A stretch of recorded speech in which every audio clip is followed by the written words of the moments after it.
Cerita Frozen dibuka bukan dengan istana DPR yang megah atau lagu ceria, melainkan dengan aktivitas fisik yang berat dan dingin. Es dipotong, diseret, dan ditata dengan presisi. Ini bukan sekedar pembuka visual, tapi pernyataan awal bahwa es di dunia ini bukan simbol keindahan, melainkan sesuatu yang keras babatok, dingin, dan berbahaya jika tidak dikendalikan.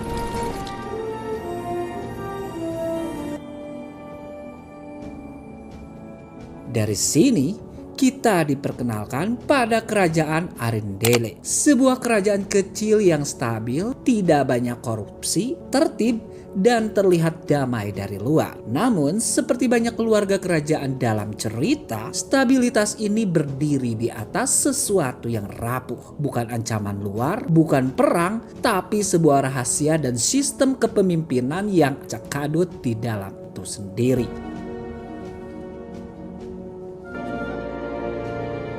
Fokus cerita sejak awal sebenarnya sederhana. Bagaimana satu kekuatan yang tidak pernah dibicarakan dengan benar bisa tumbuh menjadi bencana nasional. Dan pusat dari semua ini adalah dua saudara perempuan. Sebut saja si Elsa dan Anna, yang sejak kecil hidup dalam kondisi emosional yang sangat tidak seimbang. I'm scared. It's getting stronger. No, don't touch me. Please. Elsa kecil diperkenalkan sebagai anak dengan kemampuan menciptakan es dan salju. Kemampuan ini awalnya diperlakukan sebagai permainan. Ia dan Anna bermain bersama di aula istana, tertawa, berlari, dan memanfaatkan kekuatan Elsa sebagai sumber hiburan. Tidak ada niat buruk, tidak ada ambisi besar, hanya dua anak yang menikmati kebersamaan.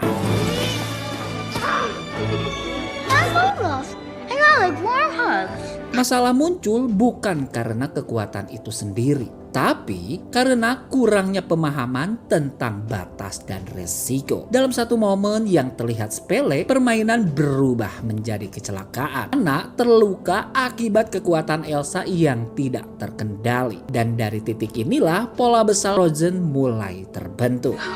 She's ice cold. I know where we have to go. Orang tua mereka bereaksi cepat, tapi reaksinya berangkat dari ketakutan, bukan pemahaman. Elsa dibawa untuk disembuhkan, namun pesan yang paling membekas bukan soal harapan, melainkan peringatan bahwa kekuatannya berbahaya, bahwa emosi adalah ancaman, bahwa kesalahan kecil bisa berujung fatal. No, we'll protect her. She can learn to... Bagi Elsa, ini bukan sekedar insiden. Ini adalah momen ketika ia belajar bahwa dirinya sendiri adalah masalah. No, don't touch me. Please. Setelah kejadian itu, keputusan besar diambil oleh orang tua mereka. Gerbang istana ditutup, interaksi dikurangi, Elsa diajarkan untuk menahan diri, mengontrol emosi, dan yang paling penting, menyembunyikan siapa dirinya sebenarnya. Keputusan ini mungkin terasa logis bagi orang dewasa yang panik. Tapi bagi anak kecil, pesan yang diterima sangat sederhana dan sangat berbahaya. Jangan merasa, jangan terlihat, jangan dekat dengan siapapun. See? Conceal it. Karena tidak diberi penjelasan utuh. Ia hanya merasakan kehilangan mendadak. Kakaknya yang dulu selalu bermain, kini menghilang secara emosional. Pintu tertutup tanpa alasan yang bisa ia pahami. Dan disinilah kesalahan kedua terjadi. Bukan kekerasan, bukan pengkhianatan, tapi keheningan. Elsa tumbuh dengan ketakutan konstan akan kehilangan kendali. Anna tumbuh dengan kebingungan dan kesepian. Keduanya sama-sama terisolasi, hanya dengan cara yang berbeda. In 2 weeks. You'll be fine, Elsa.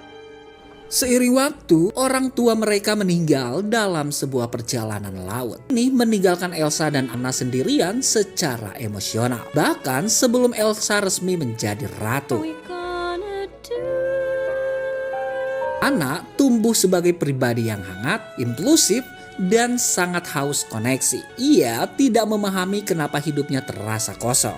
Tapi ia tahu ia tidak ingin sendirian. Kekosongan ini bukan karena kurangnya orang, tapi karena kehilangan satu hubungan inti yang tidak pernah pulih. Sementara itu, Elsa tumbuh dengan disiplin ekstrim. Setiap gerakan dikontrol, setiap emosi ditekan, ia belajar menjadi ratu sebelum belajar menjadi manusia yang nyaman dengan dirinya sendiri. Keduanya hidup di istana yang sama, namun berada di dunia emosional yang sepenuhnya terpisah. Hi me? Oh, Hari penobatan Elsa seharusnya menjadi awal baru. Gerbang dibuka, dunia luar masuk, dan bagi Anna, ini adalah hari penuh harapan. Ia akhirnya melihat peluang untuk hidup, berhubung, dan dicintai. No, I'm okay. Masalahnya, Anna mengisi kekosongan emosionalnya dengan kecepatan yang terlalu tinggi. Ia bertemu Hans dan dalam waktu singkat memproyeksikan semua kebutuhan emosionalnya ke sosok yang baru ia kenal. Ini bukan kebodohan, ini akibat logis dari isolasi panjang. Will you marry me? can I say something even? Elsa di sisi lain berada dalam tekanan maksimum. Ribuan mata, tuntutan sempurna, ketakutan lama yang ditekan bertahun-tahun mulai retak. Konflik antara Elsa dan Anna di pesta bukan soal pernikahan semata. Itu benturan dua luka yang tidak pernah disembuhkan. Dan ketika emosi memuncak, rahasia Elsa akhirnya terungkap. Sorcery. Saat kekuatan Elsa terlihat publik, reaksinya bukan klarifikasi atau penjelasan, melainkan pelarian. Ini konsisten dengan pola hidupnya. Ketika takut, ia menghilang. Elsa, stop! Pelarian Elsa bukan tindakan jahat, tapi konsekuensinya besar. Tanpa niat menyerang siapapun, ia justru membekukan Arendelle dalam musim dingin abadi. Let it go, let it go.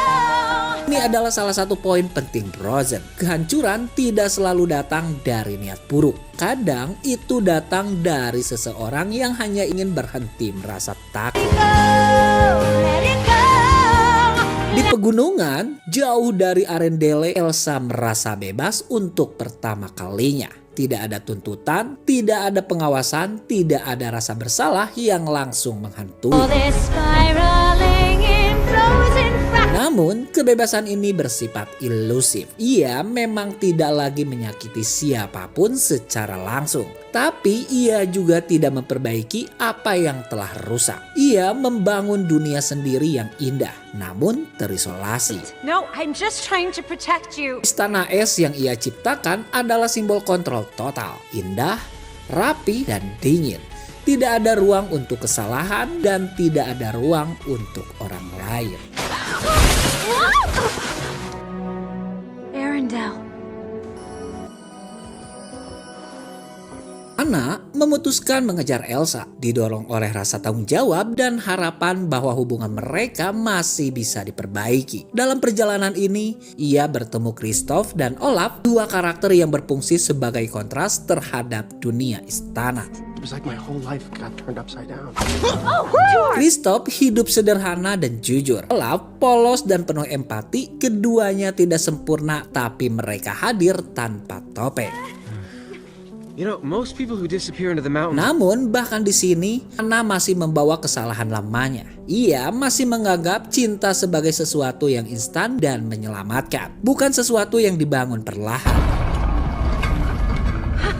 It opened. Ketika akhirnya bertemu Elsa, niat Anna baik, tapi pendekatannya tidak mempertimbangkan trauma Elsa. Ia ingin solusi cepat untuk masalah yang tumbuh bertahun-tahun. Wait. No, I'm just trying to protect you. You don't have to. Sementara itu, Hans yang tinggal memimpin Arendelle mulai menunjukkan sisi lain. Keputusannya terlihat rasional di permukaan, tapi perlahan mengarah pada pengambil alihan kekuasaan. What am I gonna do? Hans memanfaatkan kekacauan sebagai peluang. Ia bukan menciptakan masalah, tapi memperbesar celah yang sudah ada. Ini membuatnya berbahaya karena ia tampak masuk akal di tengah krisis. what's going on. I've learned to just roll with it. Anna yang terluka akibat kekuatan Elsa kembali ke Arendelle dalam kondisi kritis. Dan disinilah kesalahan membaca cinta mencapai puncaknya. Ketika Anna membeku perlahan, semua karakter dihadapkan pada pilihan. Menyelamatkan diri sendiri atau orang lain. Elsa kembali ditangkap oleh ketakutannya. Ia percaya bahwa kehadirannya hanya membawa kehancuran. Dan Hans memperkuat keyakinan itu demi kepentingan Ciri sendiri. Namun, Anna dalam kondisi hampir kehilangan nyawa justru membuat keputusan paling tidak egois sepanjang film. Ia memilih melindungi Elsa, bukan menyelamatkan dirinya sendiri. Tindakan Anna mematahkan pola lama. Cinta tidak datang sebagai romansa instan, tapi sebagai pengorbanan. Sadar inilah titik balik Frozen. Elsa akhirnya memahami bahwa cinta bukan sesuatu yang harus ditekan atau ditakuti. Justru sebaliknya, cinta adalah satu-satunya cara untuk mengendalikan ketakutan itu sendiri. Es mencair bukan karena mantra, tapi karena perubahan internal. Di akhir cerita, Arendelle kembali normal. Tapi yang paling penting, hubungan Elsa dan Anna tidak kembali seperti semula. Ia berkembang menjadi sesuatu yang lebih sehat. Elsa tidak lagi memerintah dengan ketakutan. Anna tidak lagi mencari cinta sebagai pelarian. Keduanya belajar bahwa niat baik tanpa pemahaman bisa berbahaya. Dan keterbukaan yang terlambat tetap lebih baik daripada keheningan yang panjang.